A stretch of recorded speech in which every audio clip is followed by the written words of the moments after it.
Pavarotti Sings the Blues will not be seen at this time. In its place, we present the following out-of-tune program.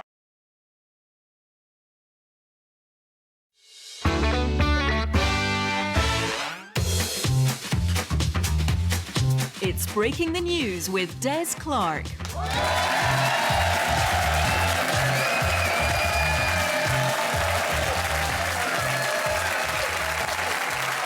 I'm Des Clarke, and this is Breaking the News, a show that breaks the week's news and asks four opinionated panellists to put it back together again. And once again, we are coming to you from the heart of the Glasgow International Comedy Festival.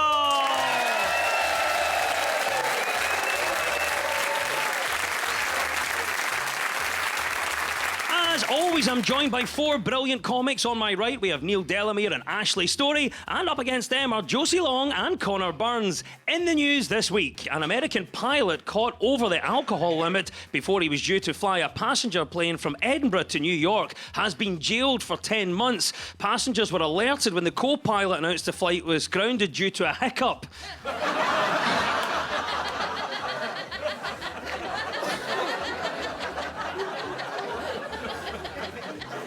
Which was followed by another hiccup, and then the dry bulk.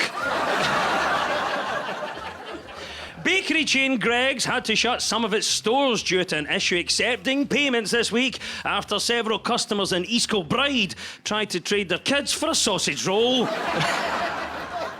And archaeologists have unearthed relics at an 11,000-year-old burial site which prove that prehistoric people focused on self-image. Researchers at the site in Turkey found skeletons with stone jewellery, piercings and a cracking set of teeth and hair.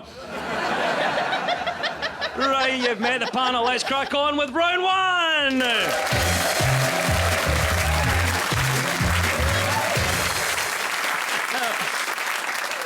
This is the Broken News round, where our teams have to guess two major stories of the week that have been mashed together into one single news headline. So, Neil and Ashley, can you tell me what this is all about? Rishi Sunak has thanked Russians for their trust and support. The suggestion is that it's just a handful of MPs. But with all his main rivals either dead, in prison, in exile or banned from standing, Conservative MPs should stop it. That was the abrupt message from the Business Secretary. Vladimir Putin. What is happening? Neil, you can sort this out. First story, please, my friend. Is this about Rishi Sunak trying to quell a possible rebellion in the ranks of the Tory party? Well done, that's the right answer. Yes, it was reported this week that Rishi Sunak had to calm Conservative jitters over his leadership as he faced yet more speculation over whether Tory MPs could try to oust him from Downing Street before the election. And his mooted replacement, Penny Mordaunt, gave short shrift to suggestions that she could become Prime Minister. Some commentators say they can't believe MPs would plot a coup while there's such a popular and charismatic man in number 10. But now that Barack Obama's left, who cares? Oh, Neil, well done for getting the right answer. Can you really see Rishi being replaced before a general election? No, I can't. His allies, like Mark Harper, who's the Treasury Secretary, insist that Sunak is going to lead the Tory party into the next election. He'll lead them like his great political hero, General Custer, at the Battle of the Little Bighorn. He'll lead them like Davy Crockett at the Alamo, like an overzealous Japanese pilot at Pearl Harbor. He's going to lead them with a commitment and ability to stick to the task at hand like never before. What about you, Ashley? Can you really see Rishi being replaced before a general election? The little headliney thing on the newspaper said that there was a plot to topple Rishi Sunak, and I think it's actually really difficult to topple Rishi Sunak because he wears a strategically wide shoe.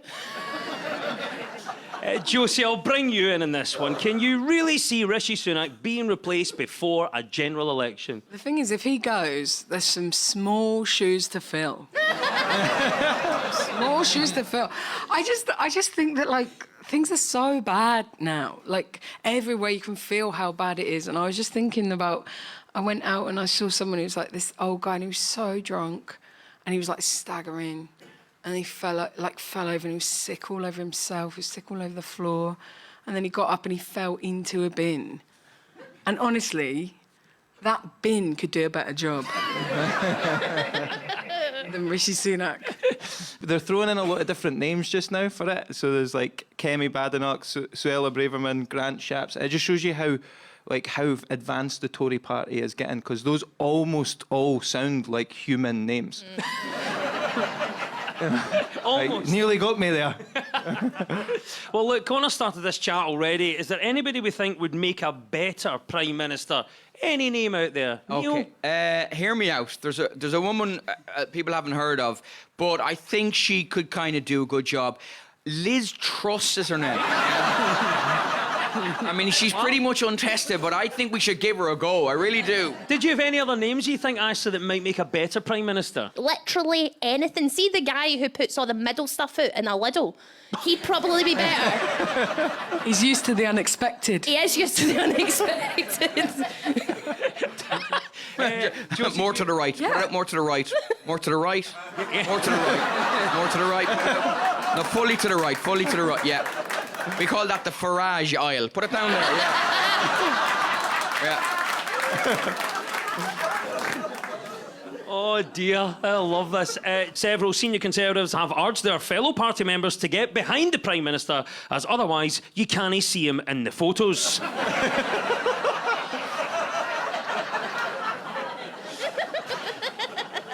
Right, it's over to you, Josie and Connor. What was the other story we were after? Is this Vladimir Putin's shock win in another election?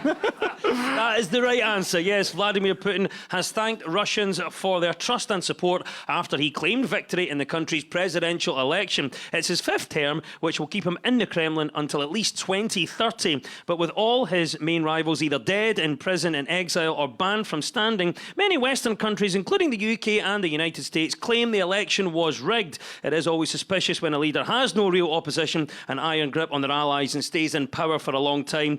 I mean, under those circumstances, the only thing that could bring Putin down is if he goes out and buys a camper van.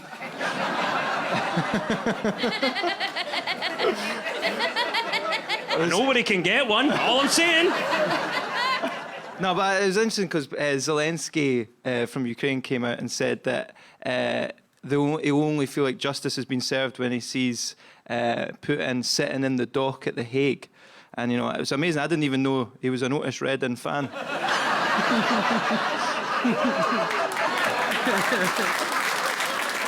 Well, there we go. Obviously, he's been in power for a long time, around a quarter of a century, Josie. What have we learnt about Vladimir Putin? I've not learned anything nice. I couldn't imagine him leaning to me and saying, I just had a wee hot chocolate. I couldn't imagine it. And also I was thinking, Yeah, but it's much more sinister. Yeah. I just had wee hot chocolate. Here, Maybe you try should yours. drink yours. You drink yours first. It's time of day. Yeah. You know, from Cafe Novichok round the corner. Vladimir's been in charge for nearly a quarter of a century. Ashley, what have we learnt about him? I don't know anything about him other than he rides a berry, has tiny nipples, he's allergic to kiwi fruit, and he loves Tetris.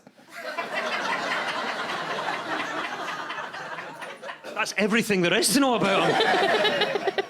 What about you, Neil? Have we learned anything about Vladimir Putin? He's been in that job for about 20 odd years. Well, he loves to control the narrative, and anybody who allows him to do that is a disgrace. If you ever get a chance to interview that man, ask him the questions that Russian premiers should be asked, like how many dolls is too many dolls inside each other? This is simple stuff, lads. So obviously Vladimir Putin has been suggested controls the narrative, controls politics in Russia. Tell us about the lens that you'd go to get your own way. I think if we need to get our own way in Russia, remember the year started, they said that they might have to bring back UK conscription. So I've been thinking about it. I think the first wave we need to send over are all the 15 and 16-year-olds that like to act hard and hang around in town centres. Yeah. Because I think it'd be so easy to round them up, you know, just send a van round every JD Sports in the country. Shoot nets in, just collect them. You wouldn't need to spend any money on equipment. You know, do you need body armour? Nah, mate, I've got 7 puffer jackets on. It'd be the first army to walk across the open battlefield with one hand down the front of their trousers. Morning! Love it, Connor. Great suggestion. Yes, well done, Josie and Connor. You get 2 points for that. It was the mashup of the Conservative leadership speculation and the election outcome in Russia. So at the end of that round, the teams are all square!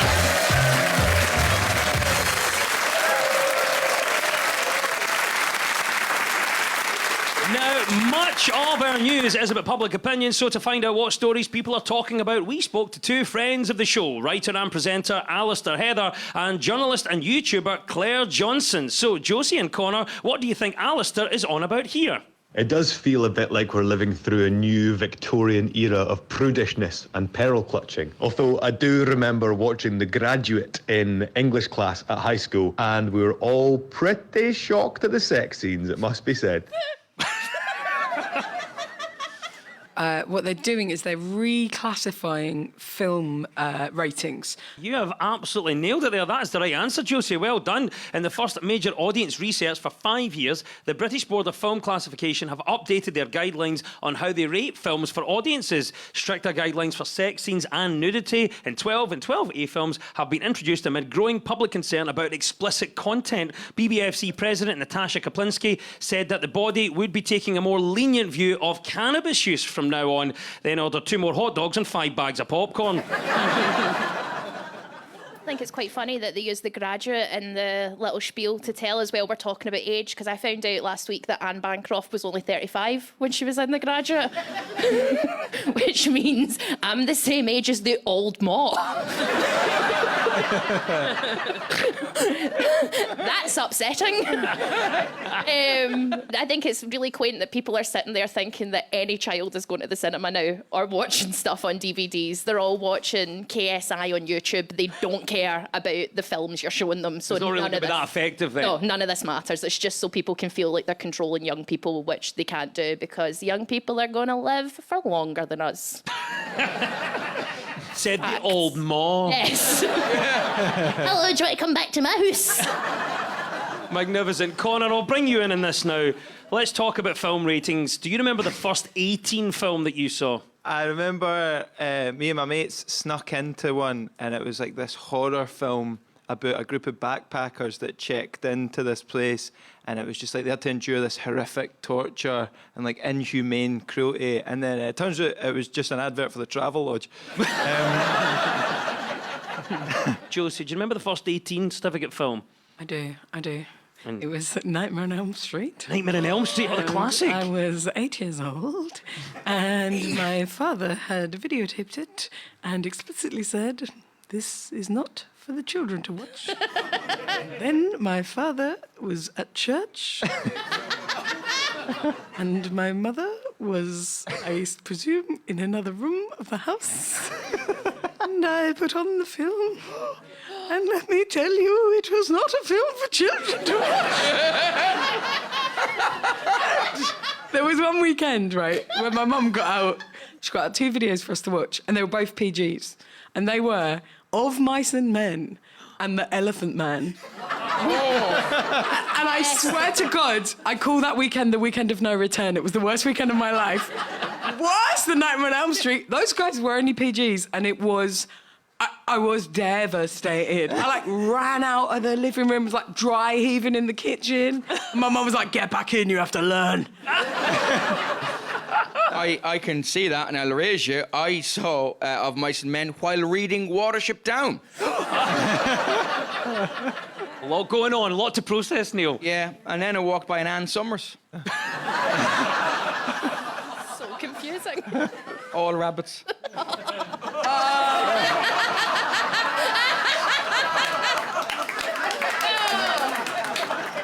Honor Barnes. Have you killed it, Lenny? No, I've just taken the battery out.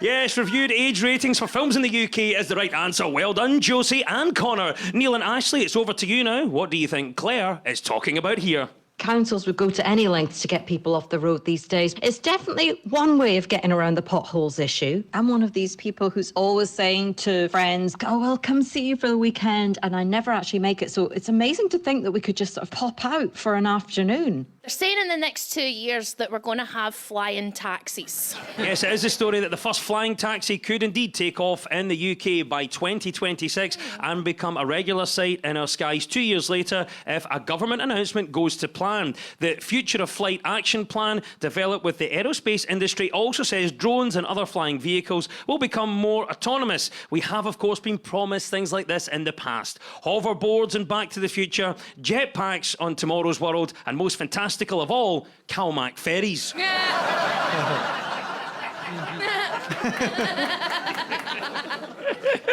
Oh, Ashley, well done for getting the right answer. What do you think then? Would you use a flying taxi? Well, I'm excited. I can't wait to be told by a guy called Malky that women aren't funny while I'm in the clouds. That'll be... so... That's the end of the road here. Neil, what about you? Big story this week. Would you use a flying taxi? Well, they'd be very hard to hail. Big stick. Everybody wants a drone. My 12-year-old nephew, who's my godchild, wanted a drone for his birthday, and he's 12. So I got the cheapest drone I could get. It is limited range. It goes up and down and goes side to side, and does. Now he would call it a kite.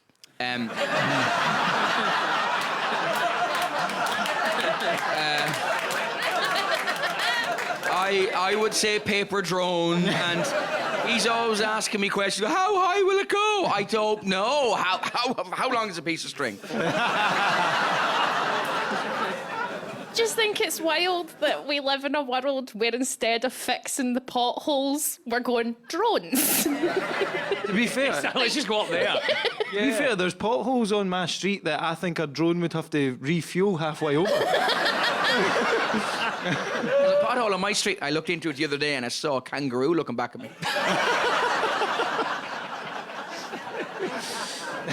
I think it does sound exciting because you'll be there'll be this thing outside your door and you'll be thinking, is it the donuts being delivered or is it a targeted assassination? I don't know. I just like the confidence that we have that we think we can make flying taxis work when we currently have trains with toilet doors that you have to push a button and just hope it locks. Danger P. Yeah. I know, yeah. Yes, the arrival of flying taxis mean the end of saying to the driver, I'll just dive out here, mate.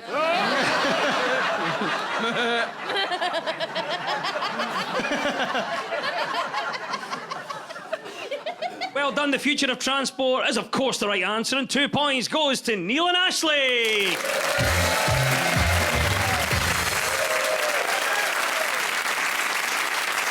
Listening to Breaking the News from BBC Radio Scotland with me, Des Clarke. Now, this round is all about who's in the news. I will play you a clip of a mystery person. All you have to do is tell me who it is. So, Neil and Ashley, you're up first this time. Who is this? 1 minute, you know, like I'm a member of a very successful rock band and people are hanging on to my every word, cheering along and singing along with me. And the next minute, I'm in the House of Commons.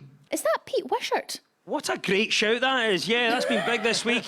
Pete Wishart is the SNP's longest-serving MP and has distanced himself from the party's election message. At the weekend, First Minister Humza Yousaf called on members to make history by making Scotland Tory-free. But Mr Wishart branded the message unhelpful, adding that he would not use any Tory-free rhetoric in his campaign. Pete Wishart is one of only a few MPs who have also been involved in the music business. Wishart is a keyboard player who played with Runrig.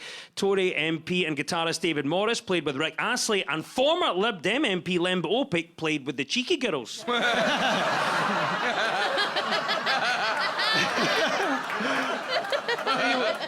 So obviously Pete Wishart was the person in question, and he is saying about this idea of making Scotland Tory-free. He doesn't agree with that kind of language from Humza Yousaf. What do you think of Humza Yousaf's language, Ashley? I think that Humza should watch his language or he might get done in a hate crime bill, because Tories can't help being Tories. They were born that way. # Lady Gaga. They just come out wearing wee red corduroy trousers. Also kind of described Paddington Bear as well, which Who is a Tory? Paddington, massive Tory. Yeah. Massive Tory. What, Paddington Union Bear? Yeah. Met the Queen, didn't he? Did he meet the Pope? He did not.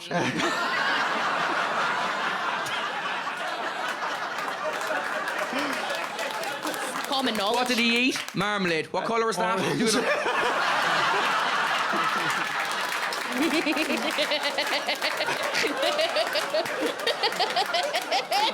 And that's the sort of language that Pete Wishart's talking about, ladies and gentlemen.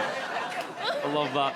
Obviously, you have to pick a political slogan wisely. So let's ask our panel, if they were in charge, what would be their political slogan and why? The main one, I think, would be make Scotland scary again. I think we're getting too accepting. Like, I saw a guy in the East End of Glasgow just walking about the streets with a beret on. Like, you should be getting booted down an alley, mate. Come on.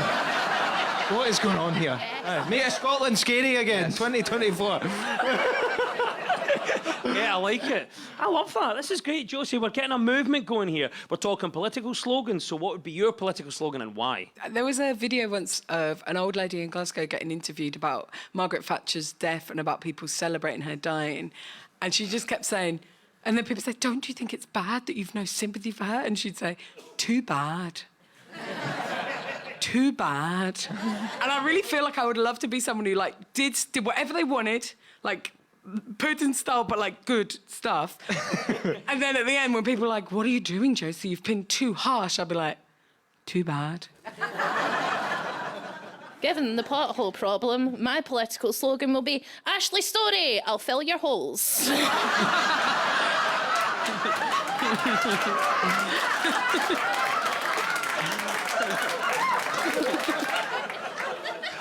Yes, 2 points to Neil and Ashley. That was the SNP MP, Pete Wishart. Right, it's over to you, Josie and Connor. It's your turn. Who is this and why are they in the news? They're very restrictive. And I just thought, we're shooting this for 6 months. I can't... So I grew my own. It's quite a fantastic moustache. You know, I was very proud of it. Is this Ewan McGregor talking about how Scottish people always like to tell him to remember where he came from? Yes, it is Ewan McGregor. The actor has opened up about leaving Scotland at the age of 17, admitting that he's been slammed in the past for forgetting his roots. The Trainspotting star revealed that he's often told to remember where I come from, but reassured fans he is Scottish wherever I am in the world. He also said it was hard to leave. There's a sense that you're turning your back. Are you surprised at people commenting on Ewan McGregor's Scottishness? Well, speaking as a Glaswegian,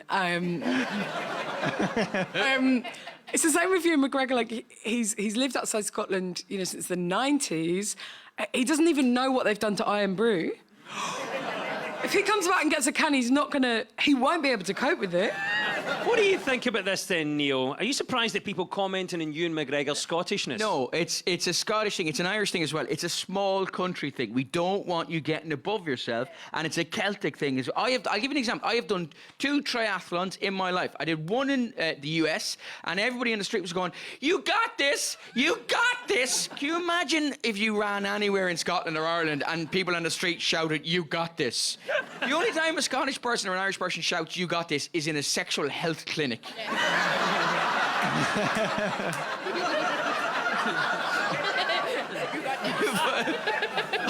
Followed by the phrase, "I think you gave it to me." That's what you'd expect. We're talking about sense of belonging. So when do you most feel like where you're from? There was one, I was up in Aberdeen behind a white van, and it was dirty, and someone had wrote in the dirt on the back of the van, "honk for a wave." Right, and then underneath it, the driver had written, "don't bother." Which is amazing. Because he could have just wiped it off. Right, he went out of his way to be completely miserable. Josie, we're talking about a sense of belonging. When do you most feel like where you're from? I kind of hate whenever where I'm from comes out, because I try not to be from Kent spiritually, but whenever there's like a minor mishap at an airport, it's like my inner Kent, and that's not a mispronunciation. It comes out, and they'll be, excuse me, it's just I'm from Kent, so this actually can't happen to me. That's very convincing as well. If it makes you feel better, I'm from Edinburgh, so Kent is just past tense of to know. Yeah. Beautiful. I can't exactly what you were talking about there. Do you think Superman just knew everything? Hi, Clark Kent. Ashley, what about this? We're talking about the sense of belonging for Ewan McGregor, but when do you most feel like where you're from? I think the most I've ever felt like an East End Glaswegian from the Carlton is I went to a very fancy restaurant in London and they had shellfish and I had scallops and oysters, and at the end I said, can I keep the shells to give to my auntie as an ashtray?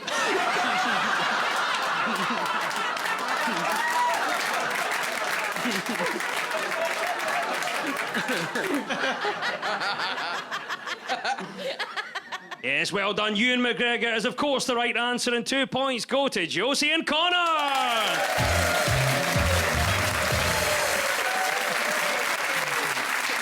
And it's time now for our final quick-fire round, which is all about deciphering the numbers in the news. I will read out a headline. All the teams have to do is fill in the blanks. So get ready, teams. When we run out of time, you'll hear this. I wouldn't touch it with a barge pole. That's Kay Adams there, talking about the offer of a deep-fried kebab. Fingers and buzzers, and here we go. 4 in 10 pet owners believe what? Neil? Having a dog is better than having children, and they are right! It's not that, although maybe a lot would think that. 4 in 10 pet owners believe what? Josie? That it's okay to collect up the dog poo, put it in the little bag, and then just wang it in a tree. It's not the right answer, though. Keep it going. 4 in 10 pet owners believe what? Connor? Is it if you're going out, you should leave the radio on for a wee bit of company? 4 in 10 pet owners believe what? Ashley? That their pet is a reincarnation of their dead granda, and then they look at it and they say, honey, if your dead granda, blink 3 times, and then honey blinks, and then I worry about like the stuff I've done in front of her. This is specifically your life, Ashley, isn't it? I can only speak from my own experience, Des. We didn't quite get there with the answer. What I was looking for, that 4 in 10 pet owners believe they should be able to take sick leave when their pet is ill. That's something that a lot of them are asking for. I wouldn't touch it with a barge pole. Oh, that's our klaxon. K is Adams, meaning it's all over. And at the end of the quiz, our winners this week are Neil Delamere and Ashley Story.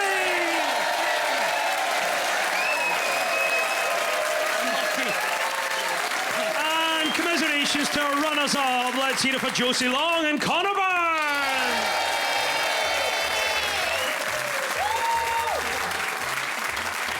And we'll leave you with the breaking news. Breaking news just in. A blunder by a shop manager in Orkney has resulted in 80 crates of Easter eggs being delivered instead of 80 boxes. The store is now struggling with its biggest stock surplus since last summer, when the work experience kid accidentally ordered 2 bottles of sun cream.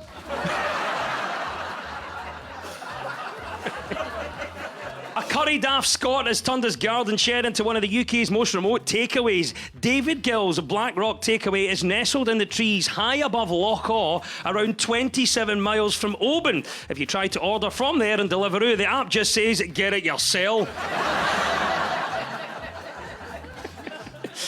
And Shigeshi Nagishi, the entrepreneur who invented the world's first karaoke machine, has sadly died at the age of 100. The service was a sombre affair until the priest said ashes to ashes, and the mourners instinctively sang funk to funky. The news is broken. I've been Des Clarke. Goodbye!